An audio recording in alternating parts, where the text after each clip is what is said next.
to Green Light Shooting. Are y'all ready to learn about some firepower? So today we're doing an overview on an AR. This one in particular is the Ruger AR-15. Not that I know what that means. All I know is this thing's badass and I want to shoot it. But this is really intimidating, and so I learned a few things. I feel pretty cool in the range with this thing, and I want to show you guys how to feel that same way and feel comfortable shooting one of these. So we're going to get into the parts of an AR, and then we'll do a brief overview on how this thing works. Okay, so there's two basic parts to an AR. It's going to be the upper receiver and your lower receiver. And the best way I can show you this is if we pop out this little pin right here. Your gun comes into those two pieces. So if you look at this, this just looks like your standard handgun. It's got your grip, it's got your trigger, and then the top upper part is going to be your barrel and your slide. So if you are familiar with handguns, it's that simple. Alright, so another part of the lower receiver is going to be the place that you put your magazine. Your magazine is your little cartridge that's going to hold all your ammunition so you can shoot the bad guys. And then there's a little button right here that's going to release it. Of course, you're going to have your stock, so this is the part that's going to go into your shoulder.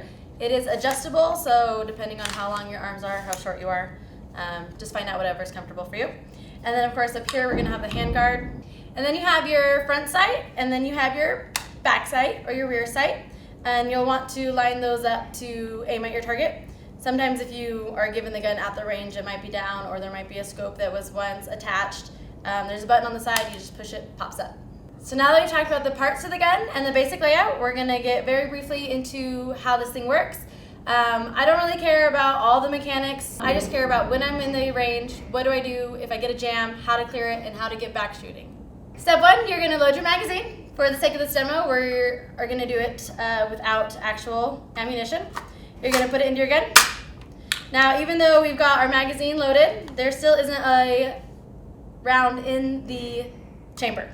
So there's a little bolt here. It's going to go back and eject the old round, and then anytime it goes forward, it's going to grab a new round, and it's going to load your gun.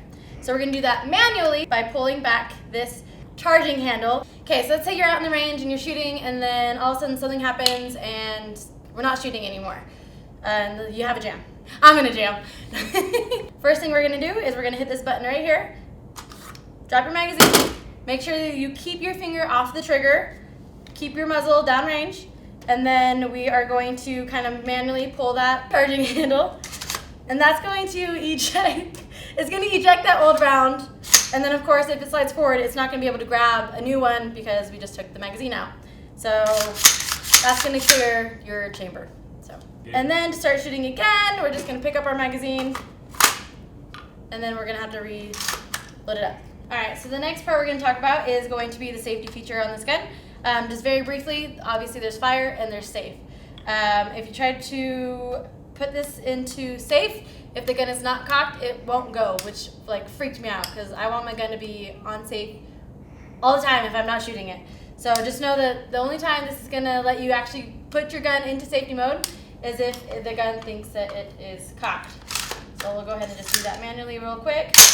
So now that it thinks that it's loaded, I can now flip this bad boy into safety mode. And then of course while it's in safe, that's when it's going to let you, this trigger's not going anywhere. I can't move the trigger at all. And then when I flip it to fire, so you're in the range, you're ready to shoot, boom. All right, so now we're gonna quickly touch on how to hold this gun when you're in the range. You're gonna wanna put the stock in between your shoulder and your collarbone, kind of like that flat spot. It's gonna hold it nice and snug. You can either hold your other hand either on the handguard or kind of near the magazine, whatever feels best for you. I think I kind of like my hand up there. That feels good. And then with your body, you're going to lean in to the gun, and at the same time, you're going to be pulling the gun back into you. That's going to give you a lot of stability. It's not going to have a lot of kick, but if you're afraid of it, it's going to feel like it does. So really kind of own the gun. Let's get into the range.